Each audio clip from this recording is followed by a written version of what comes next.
Hi, I'm William, and in this lesson I'm going to share with you a little exercise in order to help you develop your language around rhythm and your listening skills for drawing rhythms out of complex rhythmic ensembles.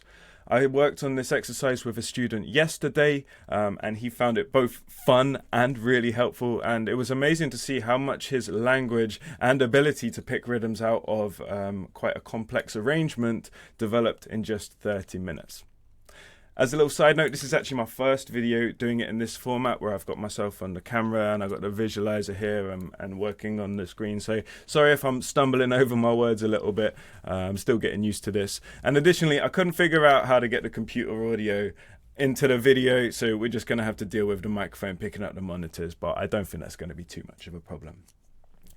Ideally, what you're going to do with this afterwards is go away and choose your own percussion arrangement or rhythmic arrangement with multiple rhythms in it, and try this exercise out for yourself.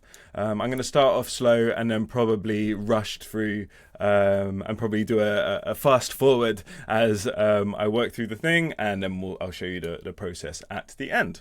Cool. So what I've got is 8 bars of a tune called Vula Vala by DJ Mafariza. It's an Amapiano tune. Now, I love Amapiano music because it's got this wonderful blend of acoustic and electronic elements. It's really restrained in terms of its energy and dynamics throughout the tunes, and I love the sound design of it. And I'm working on this style of music with my student. And yesterday we found that he's got a really good language around sound design, color, timbre, quality and character of sound, and consequently he's really able to be quite specific when communicating what he wants a particular thing to sound like. But what he doesn't have is a good language around rhythm, and this is something that we're developing, and consequently I think it's really important for us to have a good system of language to be able to describe a concept in us to really deepen our conception of what that concept is and how we can use it and apply it in our music, basically. So I'll give you a quick show of what we've got here. This is just an intro to an Amapiano tune, which normally take the form of some kind of percussion ensemble. Have a listen. So I've got 8 bars here lined up.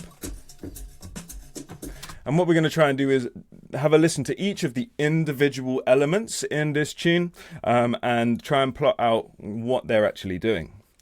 Now, this won't necessarily be what you do when you're actually composing and actually working, but the exercise is to be able to try and figure out what is the rhythm before we program it in. And then after we've programmed it in, we're then going to have a listen and check to see if we're correct. What this is going to do is mean that we're using our brains to really think deeply about what the rhythm is, recognize it, actively engage with the sound, and use our ears rather than our eyes. This is one of the kind of downsides that many of us fall into, is relying too heavily on our eyes rather than our ears. The exercise is to get you to use your ears to both work it out and to verify it. Right, so what I got my student to do was identify one sound and we'll figure out where it is. So he chose the crash first, nice low hanging fruit. Where does that occur? 1, 2, 3, 4. 1, 2, 3, 4. Well, it just occurs on the beat 1 of the first bar. So I'm going to fill this into my grid here. Beat 1, we got a crash. Boom. All right. The next sound he chose, let's have a little zoom into the waveform. So he chose this sound here. There's a few different ones going on there, but he chose the one that sounds a little bit like a snare. It's like kind of a muted snare kind of sound. So we looped up the bar and asked him, what can you find out where this snare is hitting? Let's have a listen. And it's going to be useful to sing along to it or clap along to it. Okay. Bap, bap, bap, bap, bap, bap, bap, bap. Okay, so it's definitely hitting on the 1. Where else is hitting? 1, 2, 3, 4. 1, 2, 3, 4. So we got one that's happening somewhere in beat 2 and somewhere happening in beat 4.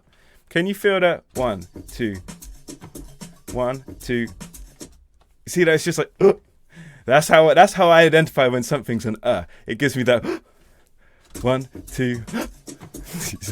So that's on the and then that last one, 2, ba ba ba ba bun, and 2 and 3 and 4 and 1 and 2 and 3 and 4 and 1.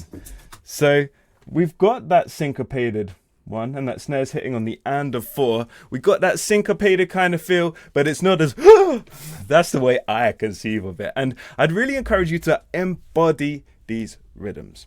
All right, let's try and program these in. I gave the student maximum 10 seconds to choose his sound. We're not working on sound design here. We're going to choose a sound. We're going to program it in. So I asked him to choose a crash. I got one loaded up here. He actually chose a splash.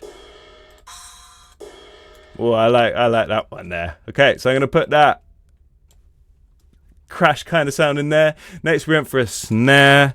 Let's choose something. We've got less than 10 seconds to choose it. I like that kind of I like that hard one. Okay, that's my snare that I chose. So I'm putting my grid down to 16th notes. On Ableton, you can control your grid with control 1, 2, 3, and 4. That's command. And so I can see I've got 1/16 for my grids. So there's my beat 1. There's my 2 and there's my 4 and. Let's have a listen. Yep, that's exactly right. I got my student to verify that this happens in all 8 bars, and it does. In fact, this is just a pattern that repeats for the whole 8 bars. So we're just going to load them in and across. Beautiful. Right. What we're going to now do is do this for every single one, every single sound that we've got in there, and we'll see what we can come up with. I'm going to do a time lapse now, so you can just watch me come up with this in real time.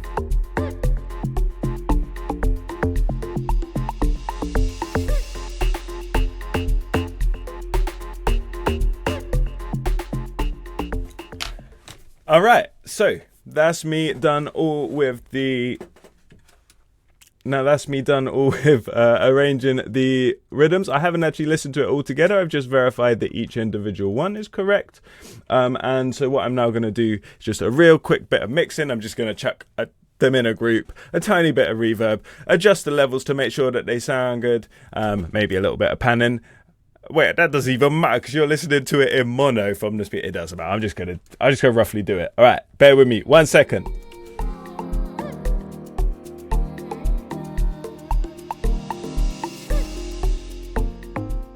All right, I think I've got something. Right, check this out. So once we've all brought this together, as we can see, all of them is really simple. Here, Crash is just doing one note. Our snare hits 3 times. Our kick hits 4 times. We got a conga hitting 4 times. I always say that wrong. Clave hitting 4 times, and a go-go hitting 5 times. Everyone's doing something quite simple, but as we can see, it's sort of like the patterns all looking a bit crazy and random. But when it all comes together, it grooves hard. Remember, simple elements can combine to make complexity. Each individual element does not need to be complex. Right. I hope you played. Oh, I know what I'm going to do. I'm going to play the rhythm over the top. Yeah, that's what I'm going to do on the way out. So I hope you enjoy this rhythm, and I hope you practice this yourself. Sweet.